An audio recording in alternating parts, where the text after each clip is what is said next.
Hi guys! So mag-part 3 na tayo sa How I Met My Husband. Actually, I'm gonna talk to you the first few dates na, oh my god, lagot kay ko niya guys.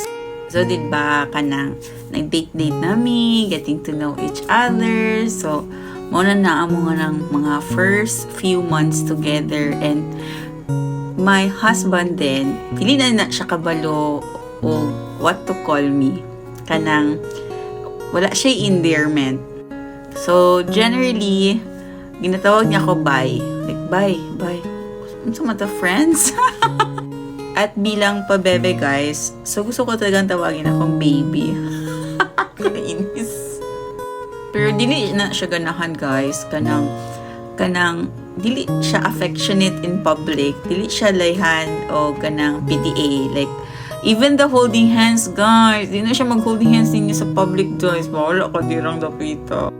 To be honest, it was really difficult, guys, when we started going out. Kasi we were just totally two different people. Pero mao ni ang isa sa mga memories na ko in my head na di ko kalimot jud ever.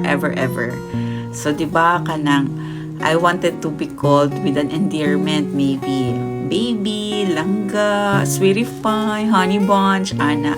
That's how I wanted. Pero dili siya ganahan tungod sa he's not comfortable.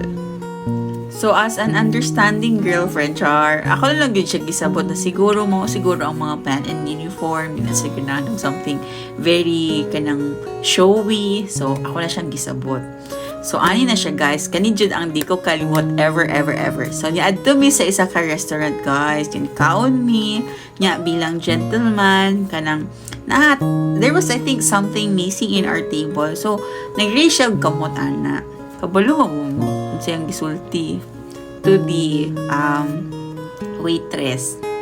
Yang gingnan na waitress og langga. Hala, day, akong mata kay nagsidlak o dako gidoy, naglako gid siya. What?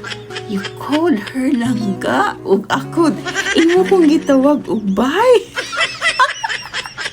Day, pila ka adlaw gyud na naman siya giawayan, kay na-shock gyud ko na iyang gitawag ang katong waitress og langga. And ako, dili niya ko matawag in public as langga, diba? Shock jud ko ato, day. Pero siguro kay lahi gyud ming tuha. We're just totally different people. Even our friends would say na, hala, nagkadayon di mong duha. In alam ika different gyud duha. Niya akong mag-holding hands na siya sa public. So, nag-is example, at mao niya akong kamot, ngayon kaniyang kamot. So, mag-anak ko, no? Iyang kamot, maginala lang yun in public. Na ako'y, bata gidala.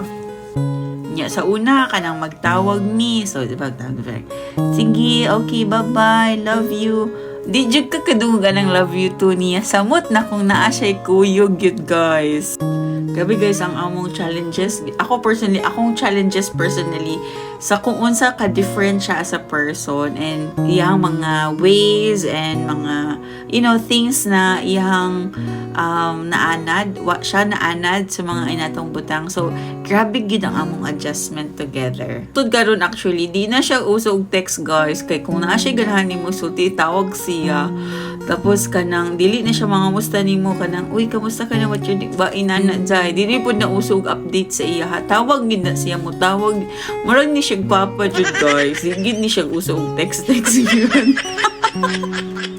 Pero sa katong waiter na iyang gingnan og langga, good for you, char. So after so many years of being together, karon finally naanami ka ng endearment to each other. So finally makasulti ko, this is a milestone. So sa mga naiuyab dira na talagang different kamo o kanang lahi jud inyong pamatasan duha, I hope dili lang inyong lantawon og unsa inyong ganahan, o I hope you also see unsa pud ang ganahan sa usa ka tawo. Maybe sometimes our misunderstanding comes from us looking on our perspective, not us being empathetic and understanding to look on theirs also.